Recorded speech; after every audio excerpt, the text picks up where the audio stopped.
Today, while we were debating the health care reform bill, we had an interesting discussion about cleaning up bills.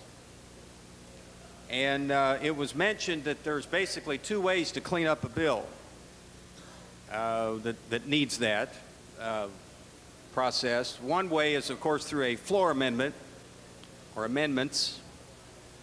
And as a last resort, there's sending it down to the Senate, hoping they clean it up.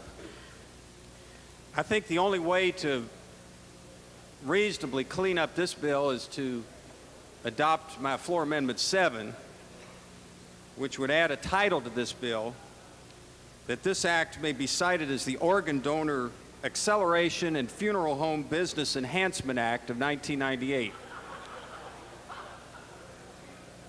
I think it's ironic, Mr. Speaker, that just a week and a half or so ago, we passed the gentleman from Grant's bill that set up some very modest and reasonable controls on operating watercraft on our lakes and rivers in this state.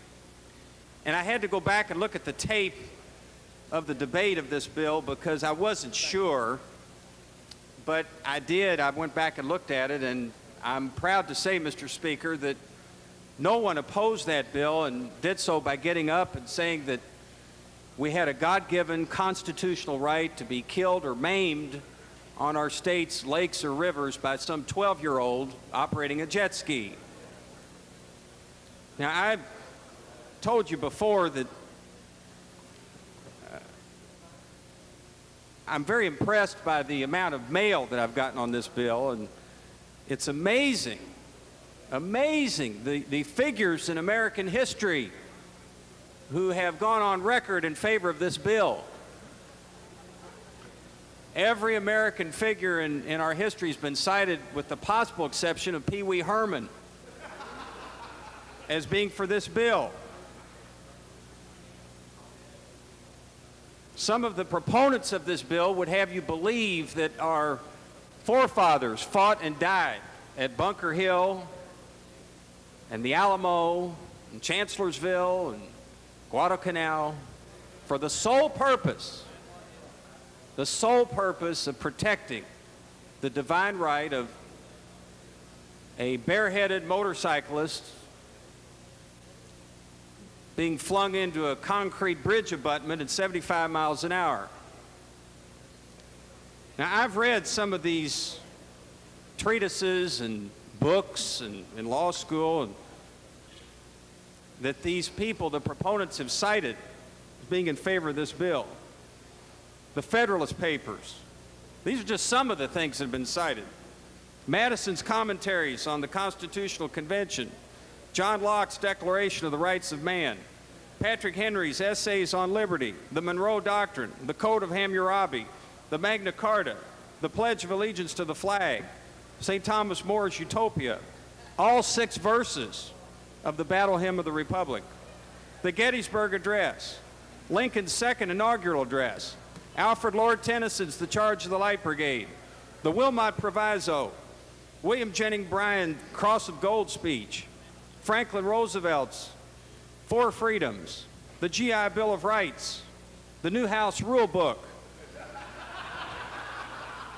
Clarence Darrow's closing arguments in the Scopes trial, the United Nations Charter, Martin Luther King's I Have a Dream speech, both the Old and New Testaments, the Harley-Davidson Owner's Manual, the complete and unabridged bylaws of the Hells Angels, the gentleman from Floyd's stirring floor speech in 1996 on the pay raise bill, and all the words in the UK fight song. All of these have been cited being supportive of this bill.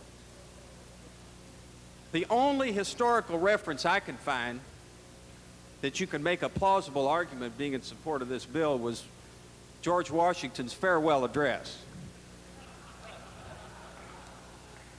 George Washington said, this very famous speech he gave to Congress at the end of his second term, and he said, in part, that if some future generation should ever decide to pass such a terrible bill as this, we would certainly be saying farewell to a lot of our constituents.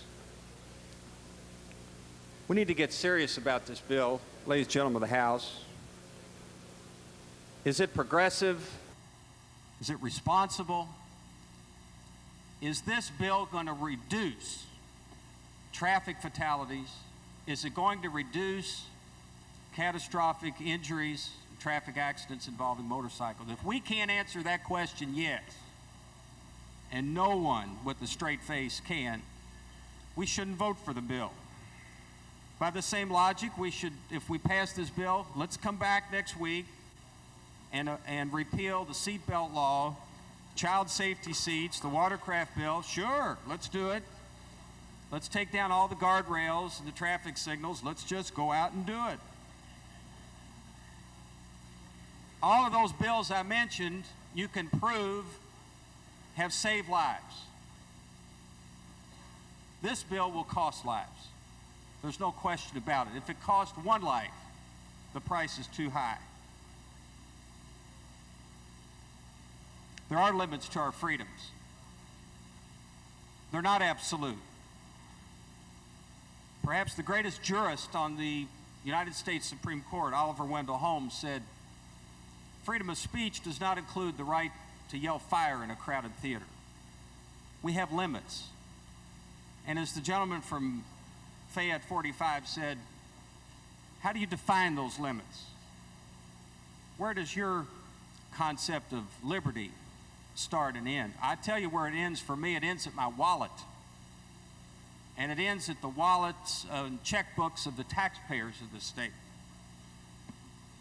The taxpayers of this Commonwealth do not owe, repeat, do not owe a lifetime of health care and medical treatment to anyone who is catastrophically injured by riding a motorcycle without a helmet.